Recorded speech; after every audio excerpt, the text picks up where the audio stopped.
PowerPlayChess, brought to you in association with Kagi. Round 12 of the candidates was absolutely grueling, with all 4 games going, well, right to the distance, certainly going to 40 moves. Just a reminder, going into round 12, Jan Nepomniachtchi led the field by half a point. So could the others catch up? So I'd like to look at the game between Hikaru Nakamura and Alireza Firouzja.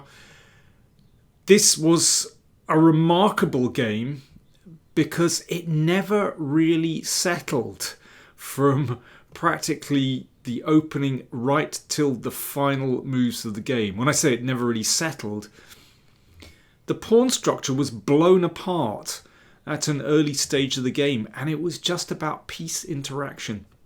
In that sense, it was a very unusual game and very, very difficult to play for both players, with the advantage swinging back and forth. First of all, the opening is quite a surprise. Nakamura with white, obviously, he's in contention now. He's playing for a win, but he plays the exchange variation of the French. One wouldn't anticipate that, but, well, this seems to be coming into mode. In fact, there was another game in exactly this round played with the exchange. Nepomniachtchi against Pragnananda also was an exchange variation, and Prag played with knight c6. Okay, another decent move, but here Firouzja played bishop d6. Of course, it's a normal developing move. c4. Yeah, this is, I think, a pretty good response, because this kind of isolated queen's pawn position with this bishop striking down the diagonal, this gives white some chances. So knight f6. And then c5. See, this is very interesting that c5 comes at an early stage and rather restricts that bishop on e7. Now this next move is just weird. Queen a4 check. Do not try this at home. I mean, it's even, I've been looking at this with a computer and I find it very, very hard to understand this move, I have to say. We're taught not to get the queen out too early, and let's just stick with that. It's strange. The queen gets hit back straight away. I can understand that if black plays c6, then yes, the queen is going to come back, obviously, and then the square is not available for the knight to attack the d-pawn, for example. Fine. But in the game, bishop d7 was played, and the queen falls back, and the knight comes to c6 anyway. So this is the game continuation. So I'm not quite sure what the benefit of having the bishop on d7 rather than c8 is. When Nakamura was asked after the game, what about this variation? He just said, well, it's in my files. The people, helping me, working with me suggested it, and I just played it. I mean, there's no kind of... it's extraordinary. This is kind of digital chess somehow. If the computer says it's slightly better for white, then you go for it. But it looks odd to me. And Nakamura said he was slightly surprised how black had played here, and he'd briefly looked at this variation the other day, he said. And the computer says it's okay. So there we go. But to my eyes, it looks like white is under pressure already. Black has already castled. You're already striking out at white's centre. And this is already quite tricky. I mean, I would say the sensible way for black to play is just to move this bishop. And then white would protect here. I mean, the computer says this is okay for white, but that's, if you wanted to play in a kind of sound way for black, that's reasonable. But Alireza goes for it with knight b4 and bishop f5. So this is his way of breaking out, and all incredibly dangerous. So he's really going for it. And if you play a move like knight b4, well, there's a simple threat of knight c2. But once that's protected, then you have to ask, what is that knight doing on b4? It looks quite loose. So if black falls back in this kind of position, then he's going to be worse. So it's all about the initiative, and can black sustain this initiative? Of course, black would very much like to take that bishop, so it moves to f4, and that's a nice diagonal. An exchange on c5, and bishop takes c5, castles. So f2 is protected, and black is a pawn up. So again, these pieces are really active, but they're all really loose. That's the thing. And that's what makes this interesting for white to play. That gives white the compensation. So for example, okay, what about a move, random move, c6, trying to sort of solidify the structure. But after this, watch what happens. Knight d4. Look at black's pieces. They're all under fire. All these pieces are loose. And that goes wrong for black very, very quickly. So rook e8 played by Firouzja. So looking at that bishop, okay, he's not, backing down basically. a3, yeah, and if the knight falls back, then this pawn could be taken. So basically black has to keep going forward here. I mean, one idea is to take here. And, this could lead to a mass exchange of pieces. This is all fairly forcing. And, who's better and why? Well, white is definitely better here. The question is, can black hold on? But Firouzja didn't want to simplify like that. He would be worse in that endgame. And plows on with d4. And white could take like this. I mean, this is actually a relatively safe way for white to play. Like this. I don't think white can ever be worse in that position. But Nakamura wants more. Knight b5. So this knight is hit. This pawn is hit. This bishop is hit. This is extremely dangerous. And again, black has to keep going here. I mean, there are various options. You could take here and throw a knight into d3, which the players were considering, but Firouzja played d3, attacking this one.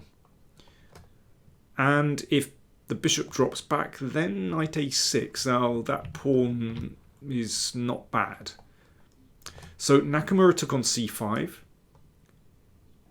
Now, if rook takes, then queen takes knight. So pawn takes, threatening the rook, which moves here.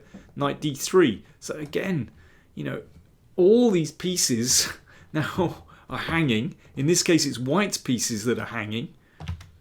But this one can be taken. Rook takes f5. This is a really important moment in the game. I mean, in the sense they're all important. Every one of these positions is critical when so many pieces are hanging. You've got to get it right. But this is kind of a fundamental decision, and Firouzja spent a long time here, and eventually he succumbed and took the rook. But actually, queen d7 is a better move. So it's funny, it keeps the tension, it keeps hitting things. And there are some crazy variations here. I mean, if rook c5, okay, you just bring this one out. Yeah, interestingly, to take is a mistake. And white is doing quite well there. That's a nice simplification. But rook d8 holds the tension. I mean, this is a remarkable position. Beautiful coordination for black. And, crazy position again. I mean, this pawn's obviously very, very dangerous. Black is beautifully coordinated, and these pieces do look a bit loose. But there are loads of other variations. The computer thinks that rook g5 could be a good move. But basically, in a lot of positions, this ends up in a draw. I've just got to show you one crazy variation. with rook takes g7. And if king takes, this actually leads to a draw, like this, and a draw by perpetual. And there's also, black can try to avoid this with king h8. I mean, listen, we could spend a whole day looking at stuff like this, and this is just highly unclear. Who knows what's going on in this position? But queen d7, that's the move. But somehow after knight takes rook, although you can't exactly call this position stable when there's a pawn on e2, but this does simplify and it does give white some security. This is wonderful for white. It's very hard to get past that. You know, the bishop is secure. It protects the knight on e1. And yeah, I mean, it's still a very strange position with these pieces all over the place and the pawn on e2. But how do you get past that knight on e1? And remember, with knight and bishop against the rook, ultimately, if white consolidates, that should be a win for the knight and bishop. So let's see how things went. Rook d1. Okay, white is solid. f3. So that gives the king some room. Knight e3. And things just kind of career on here. Knight takes c7, grabbing a pawn. Yeah, if knight takes rook, then, well, let's just see what's possible here. Okay, that's an attempt to trap the knight, but after this, positions like this, for example, I mean, that was some kind of, not exactly a forced sequence, a plausible sequence. But I think it's important to recognise that this kind of position is winning for white because the queen side is so stable. This pawn is going to be collected, and then little by little white will be able to advance on the queen side in a very stable way. So this is what Firouzja is fighting against. He has to try and find a weird tactic to just disrupt white's position, but it's very difficult. Bishop b4, so that's about trying to get this rook to move because it's on a nice square protecting this one, but also that rook now covers the c2 square. King f7, h4. So you can see that, you know, with moves like this, Nakamura isn't panicking. You know, he's got control now to some degree. Still a very difficult position. Yeah, I mean, again, another example. If black simplifies like this, then this is kind of your dream position for white. How on earth does black get past this? And in the meantime, the rook can go crazy, take some pawns, or even, you know, ultimately come back here and take the pawn on e2. So Firouzja tried to keep things as complicated as possible. And he was rewarded because Nakamura missed a big chance here. Firouzja was short of time. This is move 33, and Firouzja was pretty short of time. I mean, at a certain point, he was down to a minute for just a few moves. Could have even been already at this point. Nakamura had more time, but he kind of played it safe with bishop e1, just blockading that pawn. He could have gone for it with rook c7. So the king is in trouble, basically. So king g8, knight check. And now either knight f5 or knight f4, and you can see that the pieces are gathering around the king. Knight f5 is coming soon, and potentially a knight g6 check. And basically, black is in trouble. I can understand why instinctively Nakamura probably didn't really look at this, is because that e-pawn, isn't as securely blockaded as before. But this is the way to go for white.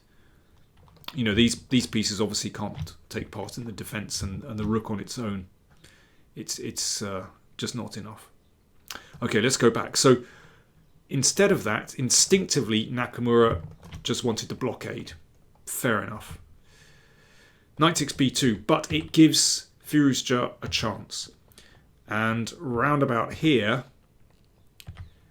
well, Nakamura said he missed king f8.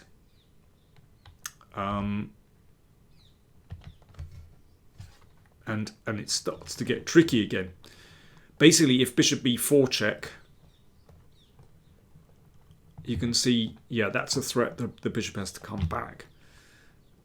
So knight f4, hits the rook, hits this one, rook takes pawn. Well, you can see, it's been quite a transformation. At least Firouzja has managed to clear the queenside pawns. That's a big achievement. King f2, a5. So that covers that for the moment. Rook a7. This is move 40. So Nakamura didn't really have problems with time. But Firouzja was down to his final seconds here, and he played a move which is a little bit inaccurate. He played rook a4. In fact, a4 is a good move. And this should be a draw. So, for example, something like this. It looks risky to play like this. The king is under fire, but actually this is all right for black. This one obviously has gone wrong for white. The rook is hanging. Yeah, other continuations. Let me see when we get to this position. So if the rook comes back to a7, then ultimately you can hassle this bishop. And if bishop a5, okay, this should be a draw basically. So a4 is the move. Instead, rook a4 from Firouzja. So if knight takes pawn, then rook a2. Pin and win. g3. And this is incredible. So we're at move 41. And Firouzja gets an extra half an hour. You get an extra half an hour at move 40. Plus you get 30 seconds increment after each move. So he's got time to calm down. But clearly, after that little bit of time pressure and playing some quick moves, somehow, he was still churned up. The adrenaline was still coursing through his veins. And he lashed out with g5, and it's disastrous. So if he plays rook a1, after this, this is a theoretical draw. Should be a draw. Of course, as Nakamura said, white can play forever here. Of course, you're going to try with the knight and bishop, but it should be a draw. But g5, that is just reckless.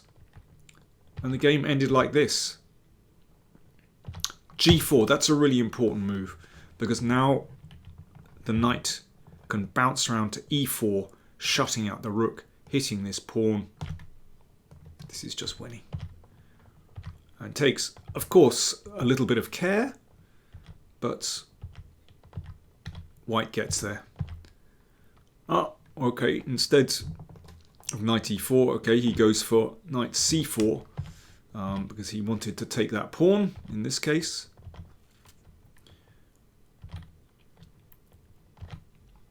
And basically, this knight is going to come back at some point, and this pawn is gone, and probably this pawn is gone as well. It's on the wrong colour square.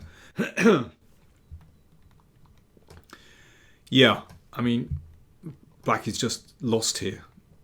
Once this knight reconnects, this pawn is just going to drop.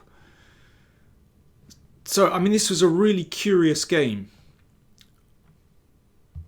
As I said, it never really settled. Once the pawn structure was sort of blown apart, round about, I don't know, this moment. So there is no pawn structure here for white, at least. And this was all about just piece interaction, right until the very end of the game. So incredibly complicated, but Nakamura played with a pretty sure hand, actually, and found his way through the complications. What an incredible round this was. Gukesh played in a very, very patient way and outplayed Abbasov in a long endgame. So he won. And Fabiano Caruana played a very, very nice game against Vidit.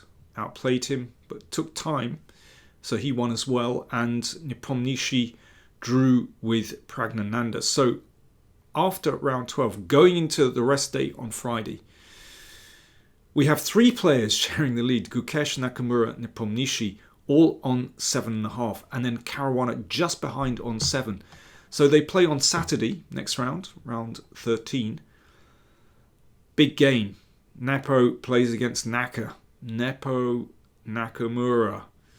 And then Gukesh has white against Firouzja. It's going to be a tasty round. Join me on Saturday. I look forward to it. Thanks for watching.